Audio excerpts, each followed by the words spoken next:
In the previous lesson, we have changed the limits of our current drawing or the display area, and also we have applied the display unit format for our drawing. Now these settings should be saved as a template because we obviously don't want to make these settings every time we start a new drawing. So you can save these settings as a template and you can open that template to create the new drawing.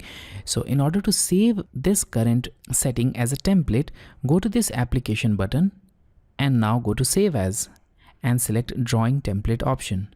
So this will save our drawing as a DWT file or the drawing template file, and here we have some predefined templates here in this list, and you can see the location of template here. So it's located deep within the Autodesk installation directory. So if you want to save it in the same template folder or the directory, you can do that as well, or if you want to specify a new location, you can change it. So I'll change it to desktop here.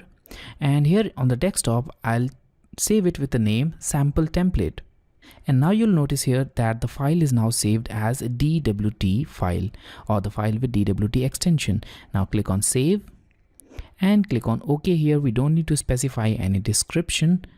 Click on OK. And now the drawing is saved as a template. So let's now close this tab, and if you want to open the drawing with the saved template, you can simply go to this open files, or you can also go to this open files and you can open the template, or you can also select the predefined templates from this list of templates. So which we obviously don't want. We don't want the predefined templates. We want the template which we have made. So click on open files, go to the desktop, change the format to DWT, and here on desktop we have the sample template, and now click on open.